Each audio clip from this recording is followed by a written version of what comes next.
So just a reminder that today is the third Sunday, and as usual, we're going to have an extended homily, discussion, question, answer stuff. And so about 3 weeks ago, I was invited to make a presentation at the women's retreat. And as I was preparing for it, I had a really powerful visionary experience in the forest where I live. And I made that part of the theme of the retreat. And I wrote a short story which captured that experience. And I'm going to use that as the gospel reading for today, because I want to repeat a little bit of what I said at the women's retreat on the theme of the feminine face of God. So this is a story that leads in to that theme. So the title of the story is Cowboys and Indians. And I wrote it on October 3rd. The vivid, imaginal world of my childhood oscillated between two kinds of mythology. The great epic Celtic legends told me by my grandfather, whom I called Daddy Jim, that involved Cuchulainn, Fionn McCool, Oisin, Niamh Cian Oir, and the Lochlannig on the one hand, and on the other hand, Cowboys and Indians, courtesy of the Saturday morning children's matinees in Cork City's movie theatres. But while the Celtic myths made me feel proud, the matinees frustrated me. I was continually annoyed by the portrayal of the Indians as stupid painted savages who simply circumnavigated the encircled wagons waiting to be picked off by sharpshooting whites. My matinee heroes were not John Wayne, Gene Autry, or Roy Rogers, but Cochise, Geronimo, Sitting Bull, and Crazy Horse. When we reenacted these battles as kids, I always insisted on being an Indian. And it was a point of honor, not just for egoic reasons, to be the last man left standing. This was the beginning of a lifelong passion for social justice. 1 week ago today, I was trekking in the forest near my home in Tirnanog, outside the little town of Healdsburg, when I stumbled upon a coiloid, a thin place, and got sucked into a time warp. At the other end of this tunnel, I found myself in a strange location, watching two men angrily facing off. One an Indian, and the other a cowboy. I could see inside their psyches and read their minds. The Indian was a very athletic, brave, fuming at the indignities that had been visited upon his people by the pale-faced invaders. He was spoiling for a fight, and his nemesis, the cowboy, gave him the ideal opportunity. Meanwhile, the cowboy grinned smugly, totally secure in the knowledge that his six-shooter was more than a match for this savage's tomahawk. As I watched, a dignified, wrinkled elder took the brave aside and said to him, "You have to think of the long-term consequences of your actions. If you injure this man, his people will come in hordes and kill our men, our women, and our children. I want you instead to go on a vision quest and see what the Great Spirit has to tell you." The brave reluctantly agreed and followed the time-honored custom of his tribe and spent the next 10 days in the wilderness, alone and fasting. And indeed, the Great Spirit did speak to him in a series of inner visions that rocked him to the core of his being. He saw in graphic detail his previous 3 incarnations, and he wept in shame. In one, he had been a conquistador, arrogantly oppressing the native population. In the second one, he had been a member of the US cavalry, pushing the Indians into more and more inhospitable and resourceless reservations. And in the last before this present incarnation, he had been a bounty hunter, making a killing, literally, from the scalps of the Indians, which he sold to the authorities, who were committed to ridding the continent of these varmints. His greed was stoked and his cruelty disguised by the patriotism of General Philip Sheridan, who declared in 1869, "The only good Indians I ever saw were dead." The young brave sobbed uncontrollably for several hours. Then he asked the Great Spirit, "Is that why I chose to be an Indian in this present incarnation?" The Great Spirit nodded. The brave realized that he had simply swapped one set of prejudices for another. He saw that his anger came from this sleepwalking of being unaware of his past lifetimes and of his present mission, which was to develop compassion and forgiveness for the human condition. Meanwhile, the cowboy had taken a very bad fall from his horse and was clinically dead for about 20 minutes.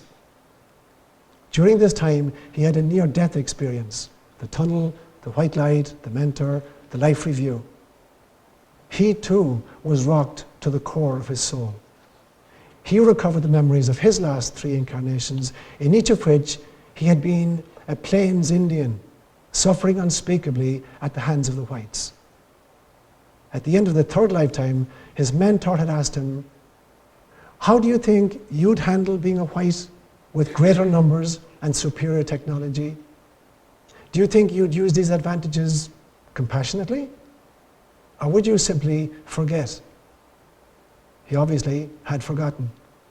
After 3 lifetimes of being oppressed, he had just as mindlessly been an oppressor, despising and hunting his own people of the last 3 incarnations. He cried bitter tears of contrition. And it was the tears that revived and awakened him.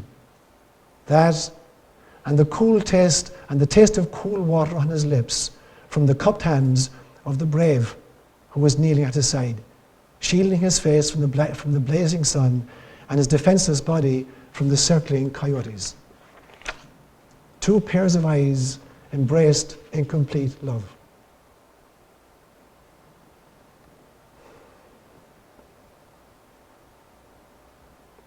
Two souls recognized each other. 2 brothers, separated by incarnation, had been reunited by remembering. My vision ended. I stepped through the quail-oith and found a madrona tree. Sitting under its generous shade, I wondered, where do my prejudices come from? What task did I set myself for this incarnation? Why have I been asleep?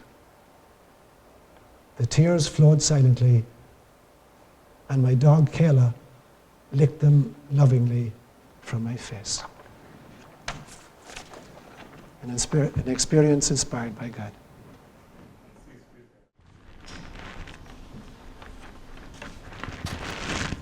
Sometime in the 1980s, when I was still living in Kenya, I was working in the diocese of Nakuru. It's a big, sprawling diocese. And there was a town in the center called Nakuru town. And although I lived way out in the bush, every few months I'd come into Nakuru town. And one day I was in the town, I was walking along one of the main streets, and I came across 2 of our diocesan priests, 2 African priests. A man called Peter Cairo, who is actually now the Bishop of Nakuru, and a man called Francis Gishia. And they're both from the same tribe, and their mother tongue was the same mother tongue, Kikuyu. But they would have been educated in Kiswahili.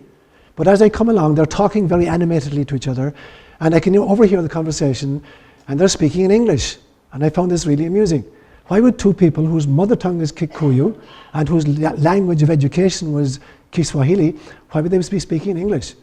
So I said to Peter, "Why are you guys speaking in English? You're both Kikuyus, why aren't you speaking Kikuyu, or at least Kiswahili?"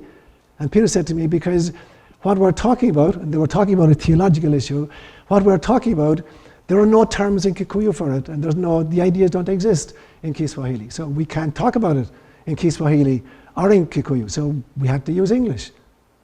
And it became a really interesting metaphor for me.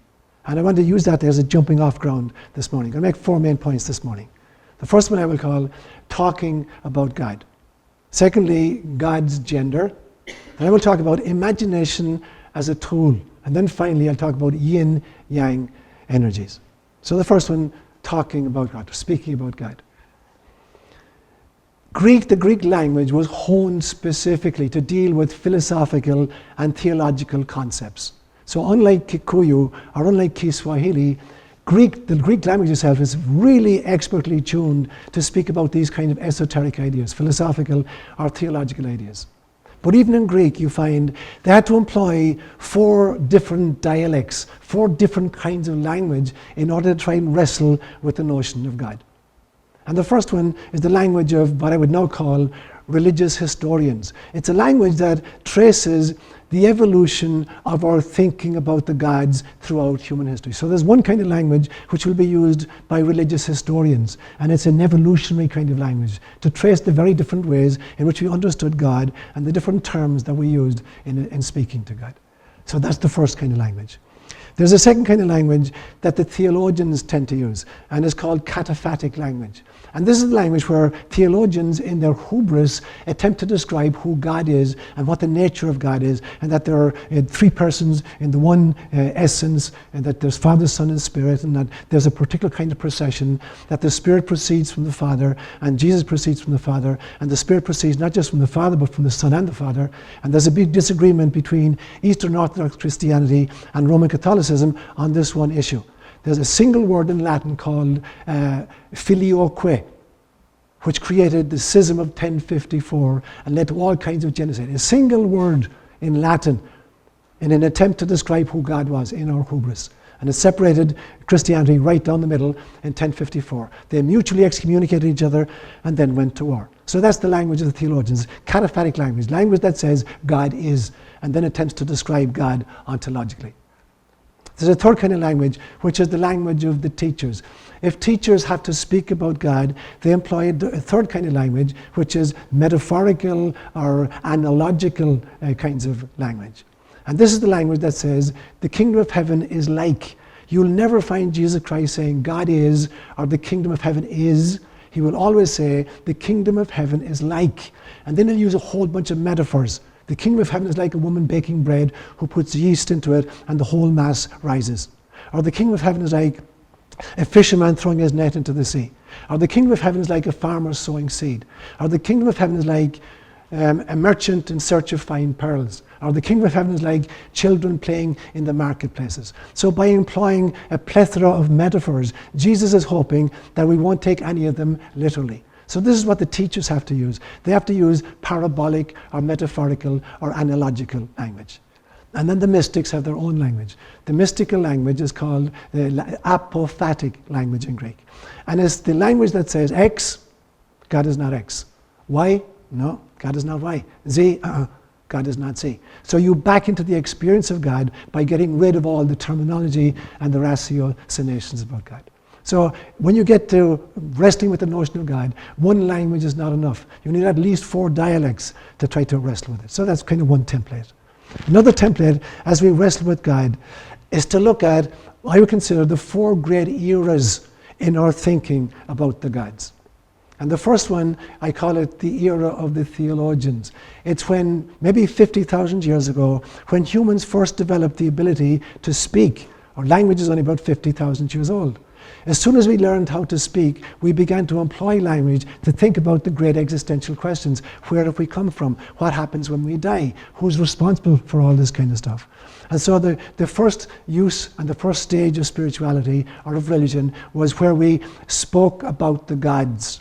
It's the equivalent of going into a supermarket today and you grab one of these journals from the newsstand that are talking about the stars, the current important people, whether they're the actors or the athletes or whatever. And you see these rags, people who will never meet these people talking about them luridly, wanting to know every detail of their lives. So that was the era of the theologians. This kind of voyeuristic figuring out who the gods were. They would never meet them, but they're fascinated about their doings and their goings-on and their relationships. That's the era of the theologians.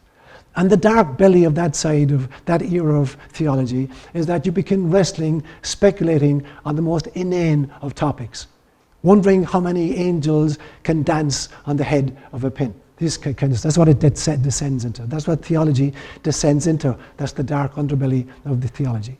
Then came the next stage, and I call it the era of the priests. And this was a stage where they weren't just content anymore to speak about the gods.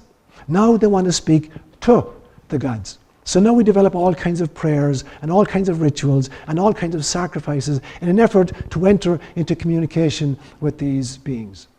And of course, there's a dark belly to this piece as well. And the dark underside to this is that we wind up trying to arm wrestle God. We are like medieval potentates, bargain hunters who are attempting to press God or to shove God in our particular direction. We want God to favor us or to grant us this privilege. So that's what happens when you meet the underbelly of the priestly, the prayer stage of evolution. The next stage is, I call it the era of the prophets. And this is where you get either individual nations claiming a special relationship with Source, or you get individual people who would call themselves prophets claiming to speak on behalf of the gods. So the belief system that God only uses particular people to address the rest of us. And the dark underbelly of this is infallible popes who claim that they have, a special line to God and that they can pontificate and tell the rest of us what's up and what's down. Or the gurus who become, feel like somehow they're the only channels to Source. And in order to get to Source, you need to go through some kind of a guru. So that's the third stage, the era of the prophets. And the fourth stage is the one that we're in right now, it seems to me, and it is the era of the mystics. We're not speaking about the gods. We're not speaking to the gods. We're not speaking on behalf of the gods. We're speaking as God. We come to the realization that nothing exists except God. That everything that exists is a word of God made flesh. And that when we meet our core essence, we're meeting God. Now, the danger of this, the dark underbelly of this, is that a paranoid schizophrenic with delusions of grandiosity comes to the conclusion that I'm God and nobody else is God. That's very different from the mystic who realizes that I am God, and so is everybody else. Every daffodil, every dinosaur, every kitty cat is a word of God made flesh. And so we recognize the divinity in each other. And that's the meaning of the great Hindu phrase, Namaste. Namaste means the divine in me recognizes and honors the divine in you. And so that's another kind of a template. There's the evolution of spirituality for our time. That's where we're being invited into. The realization of mysticism, where we recognize the divinity in all living beings, and we relate to that. So to use a kind of a third template, there's a definite progress then from our polytheistic origins. At the beginning, as we wondered about the gods, we figured out there were many of these gods. And there were three kinds of categories that I've been able to identify. There were the portfolio gods. So there were gods who specialized in warfare. And if you were going to war, you wanted to pray to one of these guys. There were gods who specialized in agriculture. If you were interested in the crops, this is the god you pray to. There were gods who specialized in lovemaking. And so if you wanted to kind of fall in love with somebody or cause somebody to fall in love with you, that's the one you consulted. So that's one group of gods, portfolio gods. Then there's another group of gods that I would call regional gods. So they were in charge of particular chunks of real estate in particular parts of the world. And if you move into their territory, you have to pay obeisance to those. And then there was a third kind of gods who were kind of tribal divinities who followed their people nomadically about, like the Jews for 450 years. That somehow, wherever they went, their god went with them. So there was these three kinds of gods in the polytheistic system. And then we moved at some stage into a kind of a monotheism. Akhenaton, the great pharaoh in Egypt, about 1400 BC, is the first one to introduce this notion of monotheism. It would come into Judaism about 700 years later. But as we worked our way, monotheism has had a very variegated history. It started off as a fearful obedience to some kind of a distant, demanding deity. So although God was one, he was a fearful judge in front of whom we cringed. And we created religion accordingly. We created fundamentalist, dogmatic religions which enjoined genocide on us, which told us to go out and slaughter our enemies. And indeed, we did it with great glee. So we worked our way through those kinds of monotheistic, fundamentalist, dogmatic, genocidal ideas on God. And then came Jesus with the notion of a one. So Jesus, speaking in Aramaic, used a totally different image to speak about Source. And not some kind of a distant, demanding deity, a threatening power in the sky, but Daddy, Ab-One. So in actual fact, in Aramaic, the word that he used, Ab-One, has two meanings. It means either Daddy, or it means the birthing principle of the universe, the source of all that is, the womb out of which all manifestation emerged. So this is a totally radically new notion of God. And it was an invitation to the world to let go of the distant, demanding, punishing deity and to move towards a relationship of father and father-child. But even this image has been corrupted over 2,000 years. Even this image that Jesus gave us of Ab-One has reverted back to some kind of a judge who punished and who gave us permission to engage in all kinds of inquisitions and crusades and conquistadors. And so it feels to me like the time is ripe for us to begin to change our images, maybe to go beyond even Ab1, a daddy, into Ima. Ima is the Hebrew word for mother or mama. So is the time right to move our imaging beyond the kind of the patriarchal notion of Ab1 or father God into some kind of a feminine face of God? So that's the first point I'm going to make. Now, as we make this move, we have to be really, really careful. So the second point I make is sex and gender, or gendering God. There's a difference between sex and gender. Sex has to do with the physiological differences, has to do with the primary and the secondary sex organs, has to do with hormones, has to do with chromosomes. So sex is physiologically determined. And we break it into two categories, male and female. Gender is very, very different. Gender is a sociologically imposed idea of how a particular person should act in society. And whereas sex is physiologically determined, gender is sociologically determined. And as you move from culture to culture, gender has very different notions. So the words we use for gender are feminine and masculine. The words we use for sex are female and male. But for gender, it is masculine and feminine. Now, sometimes nature gets mixed up. So one is physiological, the other is merely sociological. And different cultures have different social expectations about how men should behave as you move from culture to culture. They're not identical at all. They're sociologically imposed. So very typically then, a male in a society, a man in a society is physiologically male with sociological masculine expectations. And in a society, a woman is a female, physiologically female, with sociologically imposed feminine expectations. But nature makes mistakes, frequently makes mistakes. So there's a syndrome, for instance, called Klinefelter Syndrome, where a man, instead of being born with XY chromosomes, is born with XXY, or sometimes XXYY chromosomes. And what happens is that such a man won't develop testicles, he will develop breasts, and he will be sterile. And so because there's a chromosomal aberration, all of the sex organs are basically those of a man, he's not capable of bearing children. There's a syndrome for a woman, which is called Turner's syndrome. So instead of a woman having XX, a double X chromosomes, she's missing one X, and it's just X0. And such a woman will not develop, her sexual organs won't develop fully, she will be very, very small of stature, and she will be sterile. And so even nature makes mistakes occasionally. Now the reason I'm saying this is, almost nobody in the world at this stage, I would presume very, very few people, really believe that God has sexual organs, that God has male sexual organs, or that God has, particular chromosomes. Almost nobody believes that. I'm sure there are some people, because you still see God with a beard. So it means that the expectation is that he's XY chromosomes. But almost nobody believes that at this stage. But most people, most religious people, still believe that God has gender. So although we don't believe that God has sex anymore, we believe that God has gender. And we keep calling God a he. And there's been some very significant ramifications for this. Our metaphors create our memes, and our memes create our mindset, and our mindset determine what experiences we can have. The others are filtered out, and the experiences we have determine our notion of reality, and reality determines how history unfolds. So our images and our metaphors determine how history actually evolves. And if you use particular kinds of images of God, you find particular kinds of cultures emerge.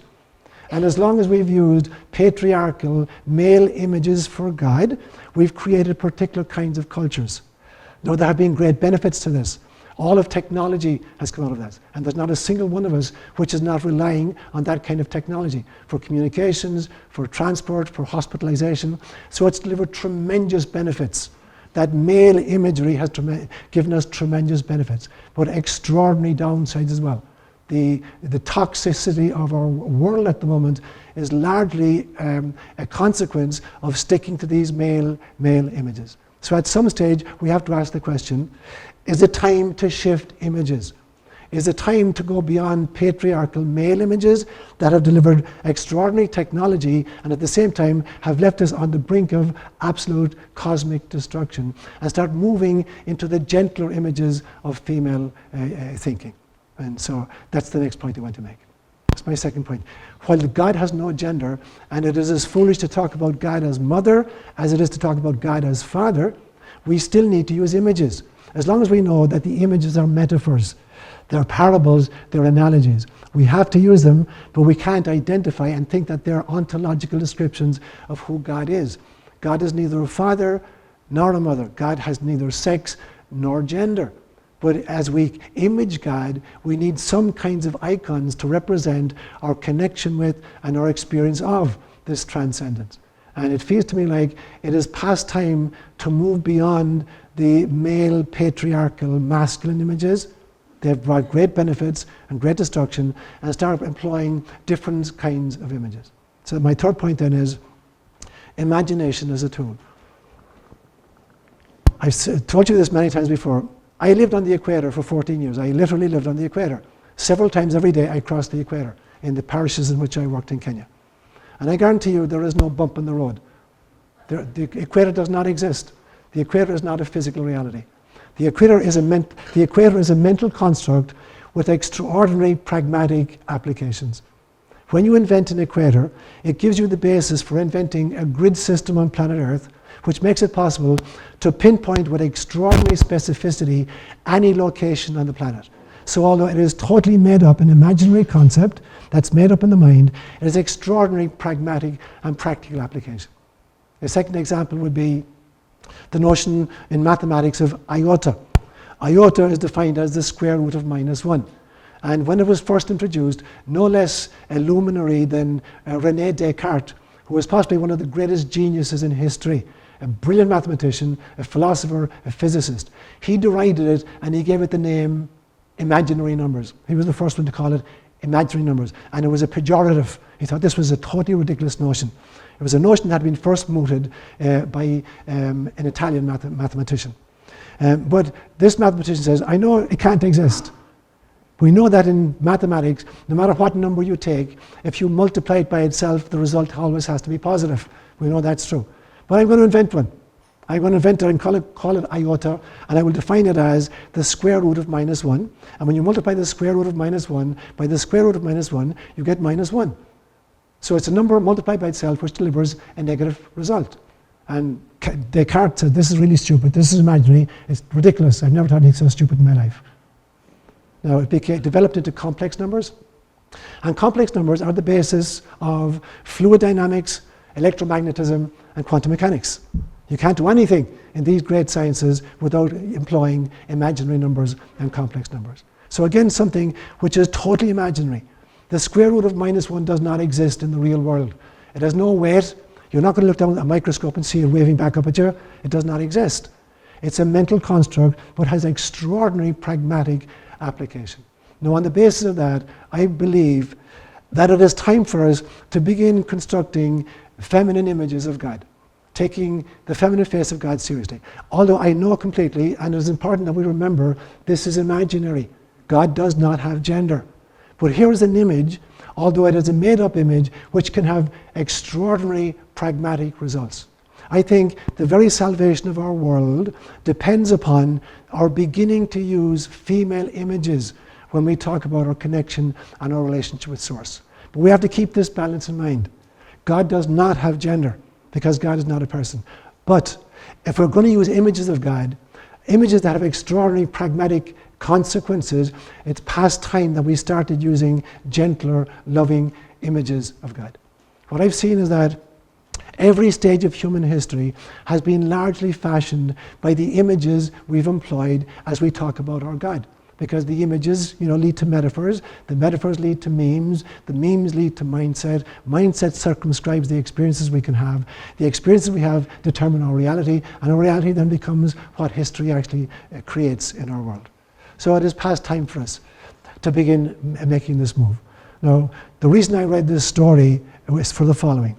It is really, really important for us as we move from male images of God into female images of God, that this be done really, really lovingly.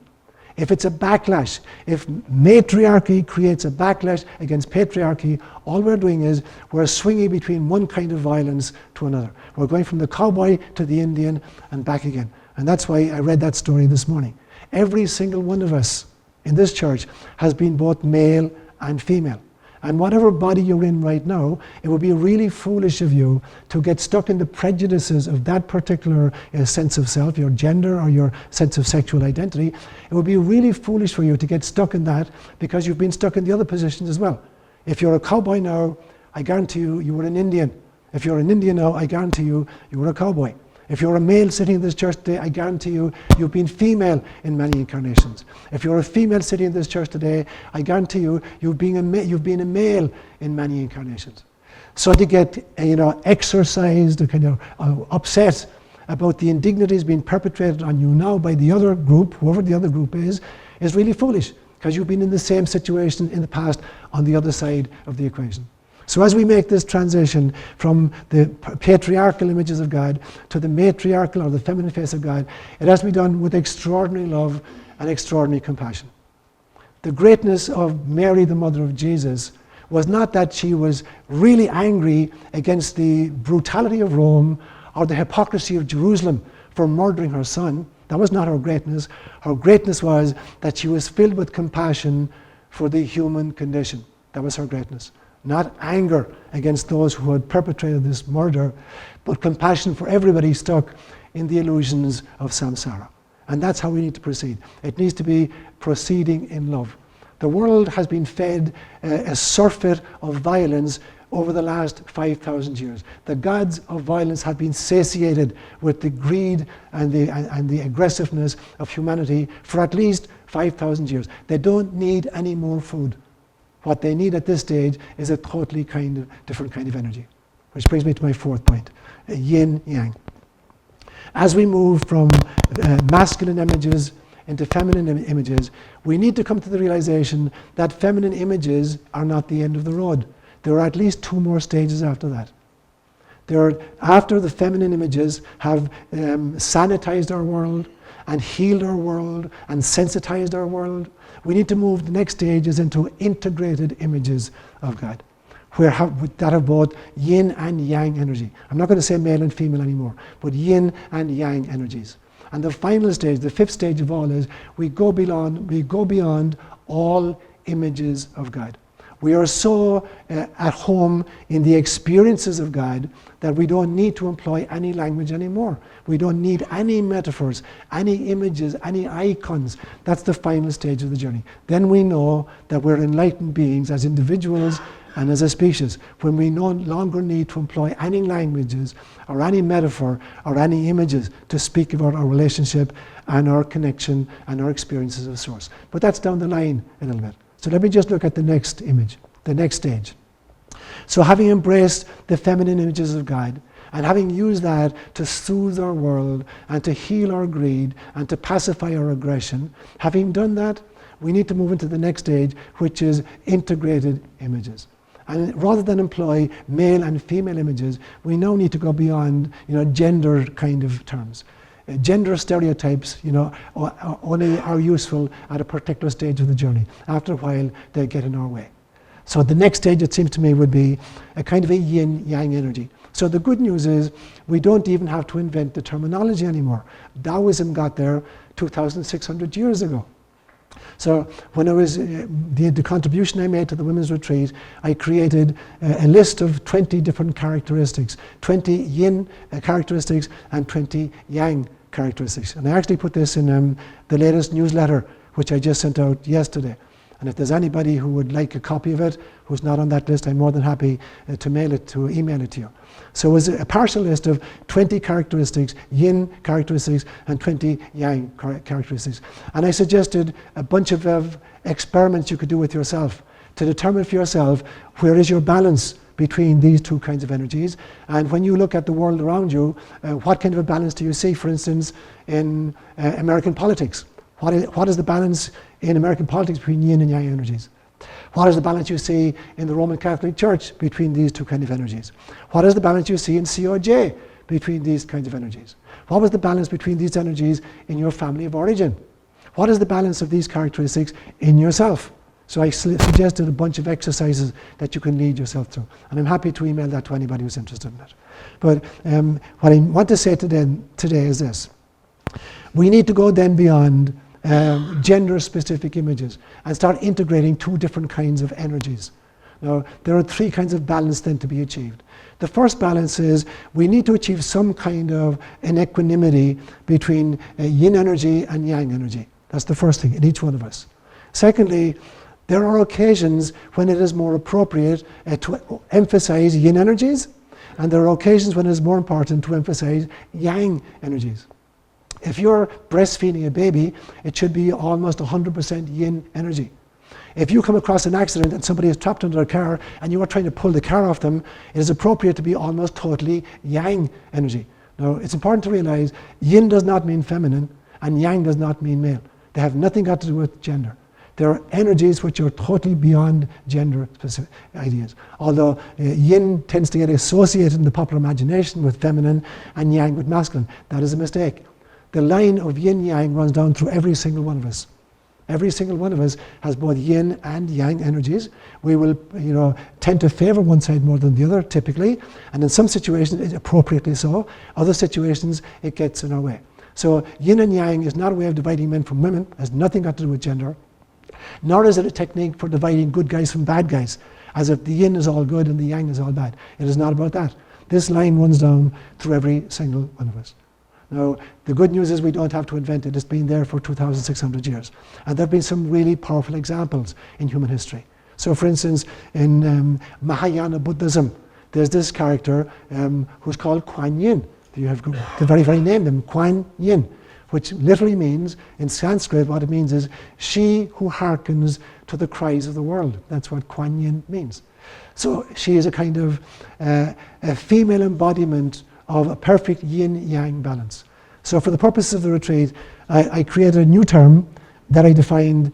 I call it Crysta Consciousness, as distinct from Christ consciousness. And for me, Crysta Consciousness is when you get a fully balanced yin-yang avatar in a female form. That is Crysta Consciousness. When you get a fully balanced yin-yang avatar in a male form, I call that Christ Consciousness. But there have been beautiful examples of Crysta Consciousness throughout human history.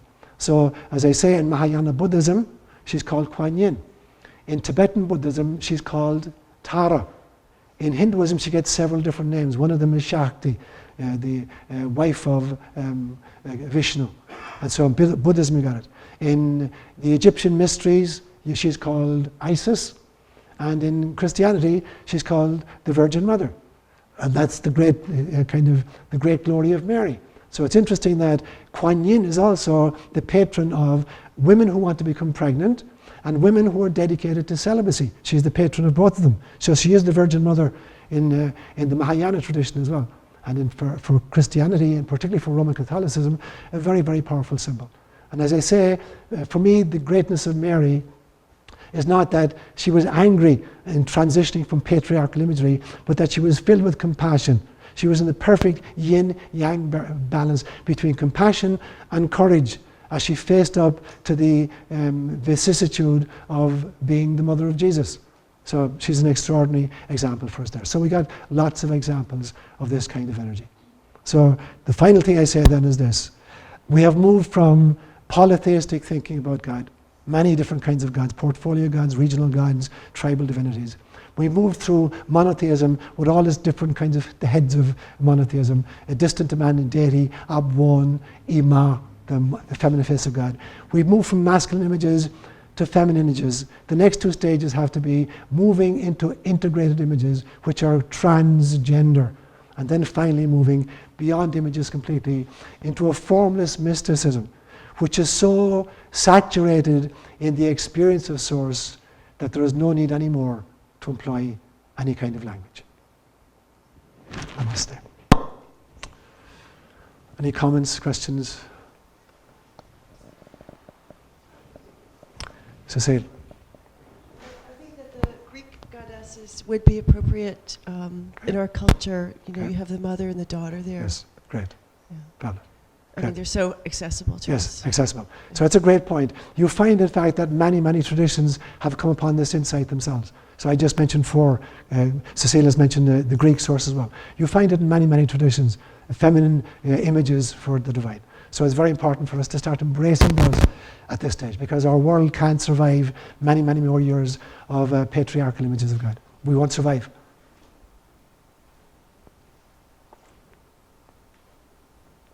Bob, can you just, Bob Owens of Hemic. I was wondering why you attributed technology to only the masculine when we know that there are many female scientists and engineers who have done good, and they could have done more if the culture allowed them, probably. Okay. So it's not clear to me, unless I'm misinterpreting you, and that's the masculine part of the feminine body that's doing this. Okay. So, it's a great point, Bob. So for me, it is yang energy, which transcends completely. So I've given this partial list, and I'd send out this list if you're interested. So that kind of energy is yang energy, but it's not male energy. It can be found in the female, in the woman. It can be found in the man. Particular cultures will encourage or suppress, individuals from getting involved or becoming famous or getting a name for themselves. But so you're absolutely right. The energy itself is neither male nor female. Kathleen, just one take. Yeah. It seems to me that in our world, the male energy is very warlike. Mm-hmm. Every place you go, we're warlike in certain instances, so is the rest of the world. And the feminine is more the loving kind. Whether it is or not loving, but it acts that way.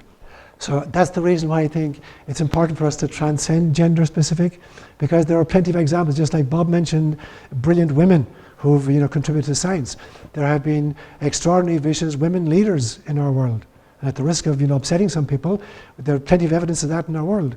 The Maggie Thatchers of the world, or the Madeleine Albright.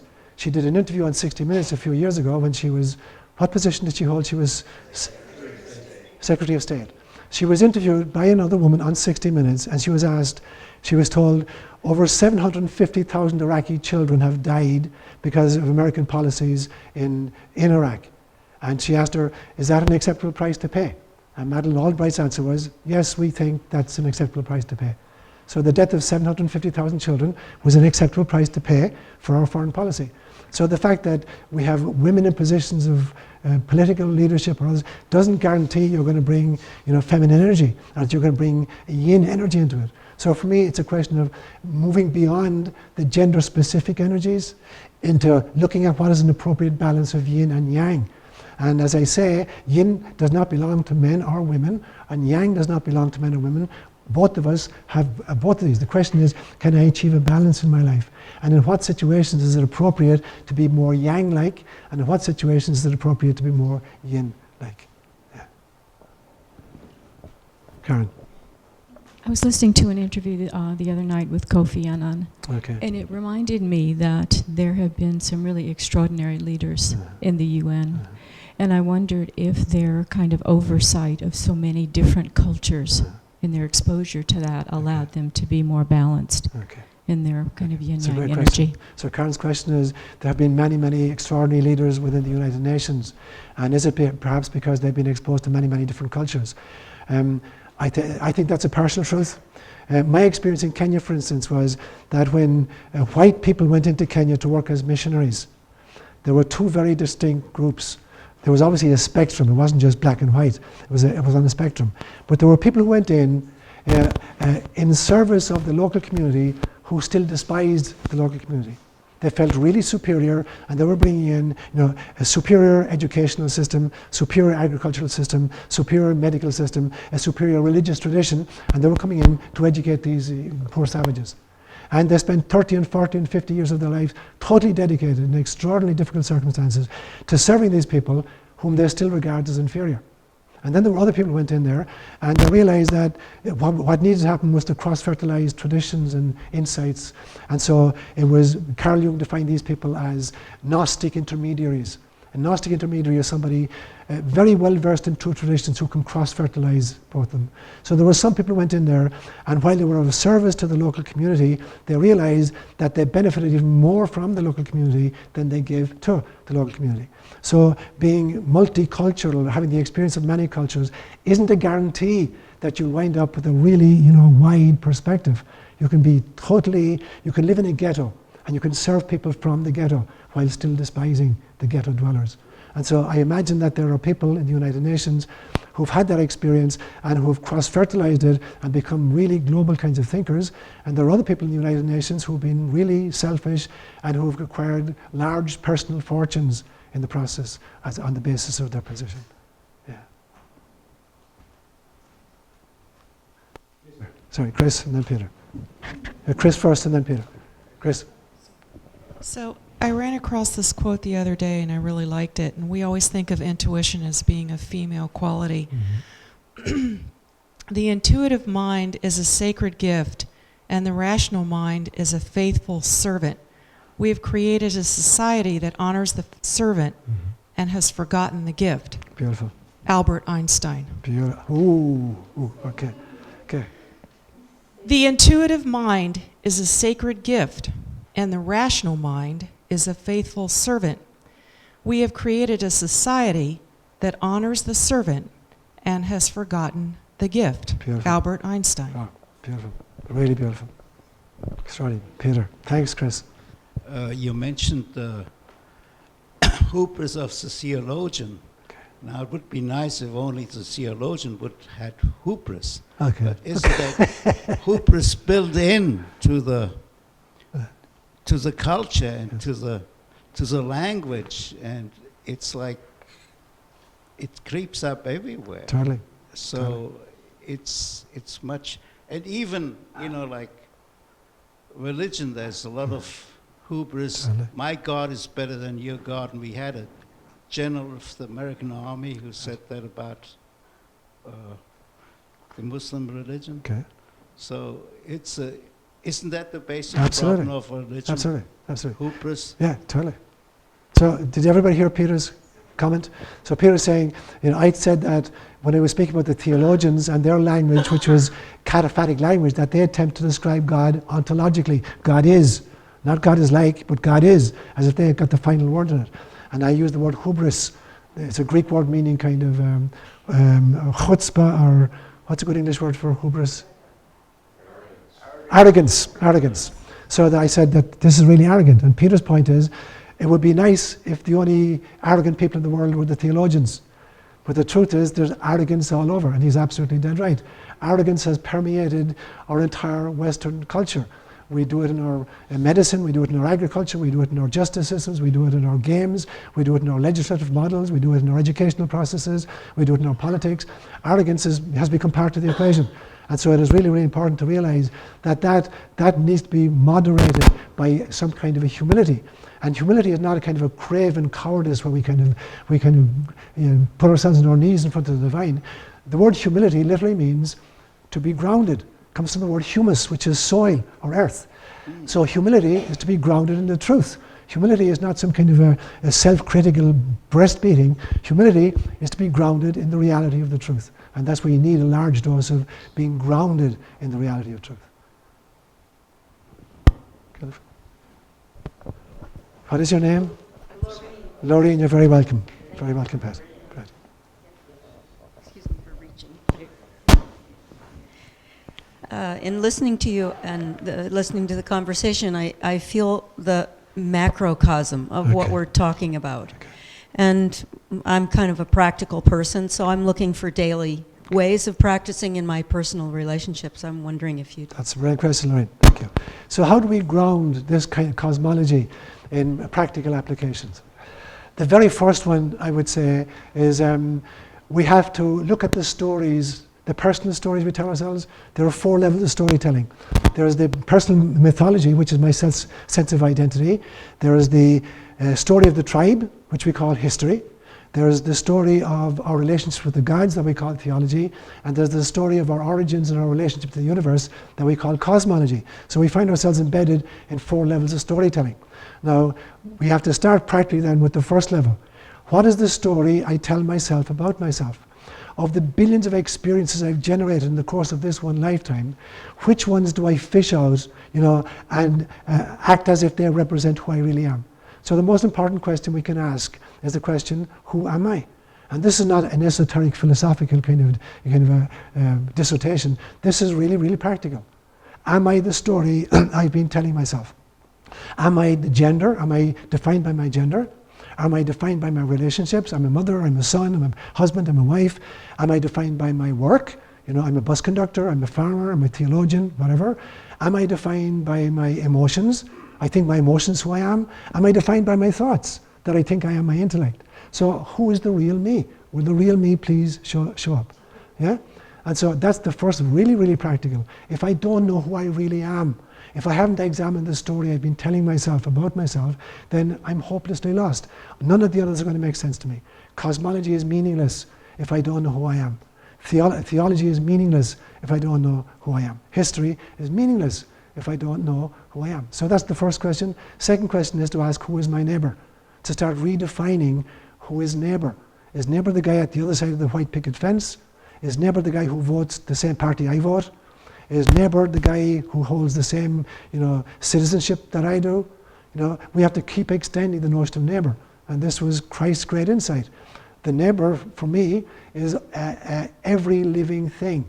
Everything which is an articulation of source is neighbor to me. And therefore my relationship has to change on the basis of that. And the third great question then is to ask myself, what was my purpose in coming here? What is my particular mission? So to ground these grand cosmological ideas, these are the 3 great questions that have really practical implications. Then they have to lead to exercises of various kinds. So what do I do in order to find out who I am? One way is meditation. Another way is social action. Another way is spending time with children. Another way is spending time in the forest. Another way is to think about these questions, There's an exercise I give to a lot of my clients, which is I ask them to write down the 10 rules by which you live. Not the ideals by which you'd like to think you were living, not the 10 commandments, but what are the 10 rules that actually drive your behavior? And then to examine them and find out, which of these are crippling me and which of these are serving and liberating me. So every one of us has been driven by some kind of an internalized model. But for most of us, it has been unconsciously acquired. We got it from school, we got it from our parents, we got it from the mass media, we got it from the political process, we got it from our churches. We've never examined it. We don't even know what it is. And when we're in a situation, we access it unconsciously. We have no idea why we said what we said in that situation, or why we did what we did in that situation. But it was programmed by the model inside us. So to examine that model. So what are the 10 rules that actually drive my behavior? That's a very kind of a practical exercise for this. Yeah. So you're absolutely right. It has to be grounded in real practices. Yeah. You're welcome. Welcome. Good morning. Enrique and then Alfred. No, go ahead, Enrique. Good morning. Yeah, good morning. I like to recognize the masculine and the feminine aspect of the Almighty by an energy and a color. Okay. And where the feminine aspect of God is a pink crystalline light, you can actually tune into that and let it overcome you.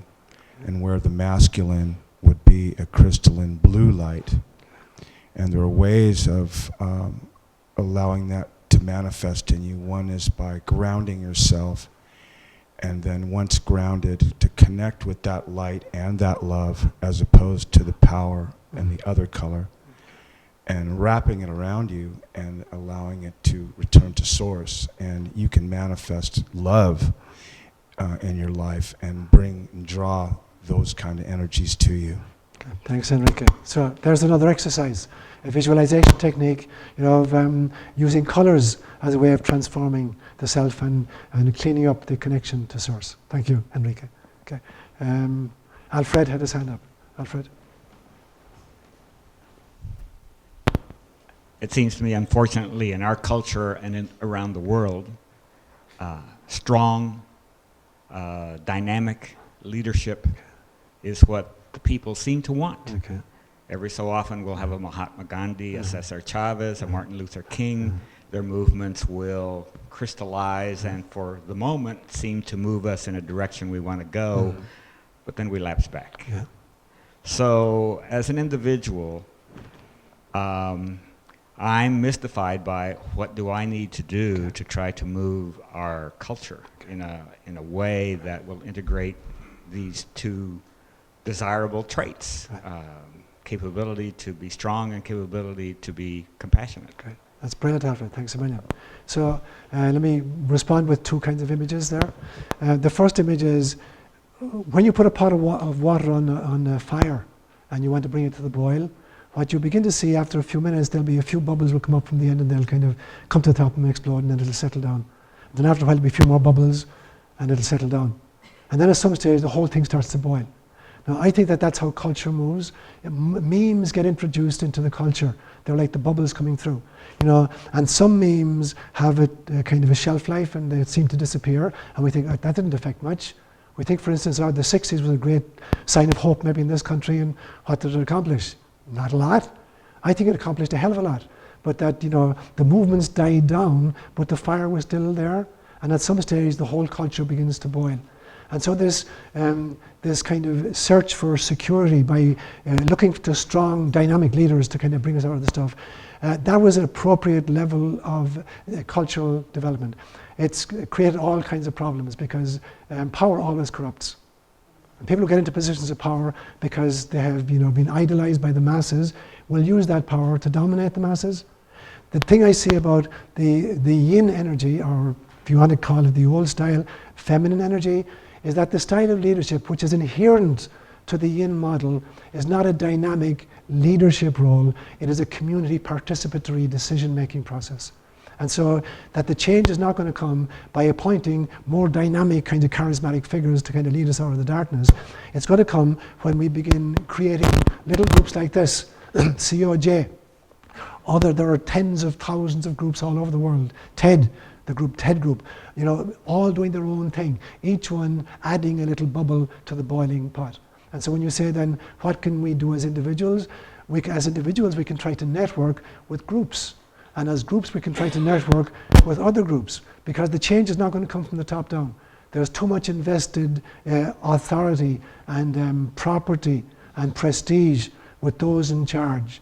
They're not going to make the changes. Groups do not change from a situation in which they're privileged to a situation in which they're not privileged volitionally. It has to happen. But it can't happen through violence. If it happens through violence, you just get another crowd taking over and becoming equally dominant. So there's a totally different kind of dynamic. And that is the beauty of, and that is the blessing of, and that is the kind of the hope of the feminine images, that they call for a totally different kind of energy and they call for a totally different kind of leadership. It's a community-based, participatory, cooperative decision-making kind of energy rather than a dynamic, charismatic. There are times when the dynamic, charismatic is called for. Crisis situations, immediate crisis situations call for that kind of yang energy. But when the crisis is over, we need to go back to the other. It's the difference between the sympathetic nervous system and the parasympathetic nervous system. In the human body, there are several different kinds of nervous systems, but there's these two systems particularly. The sympathetic nervous system is meant to be employed in a situation of real present danger. And what it does is, it dilates the pupils, it makes hair stand up in the back of the head, which is a vestige from when we were fully, hairy creatures and we wanted to look bigger. It drains blood from the periphery into the musculature to prepare for fight or flight. It eliminates the viscera, so we're not carrying extra baggage with us.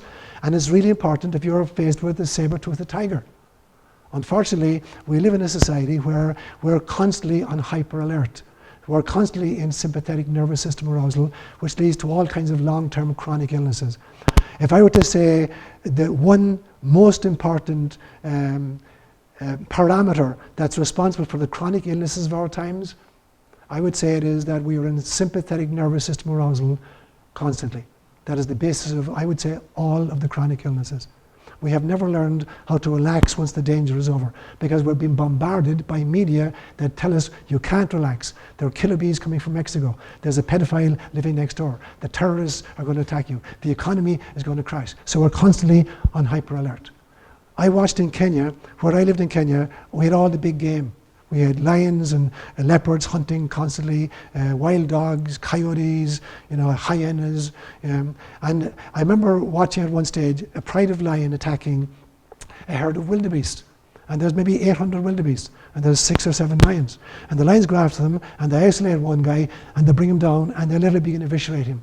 Very often the lion will go for the throat, and catch the throat, ground the animal, and the others will come in then and go for the stomach. They go for the soft parts first. And so they've grounded this huge big wildebeest, and the entire herd stopped running.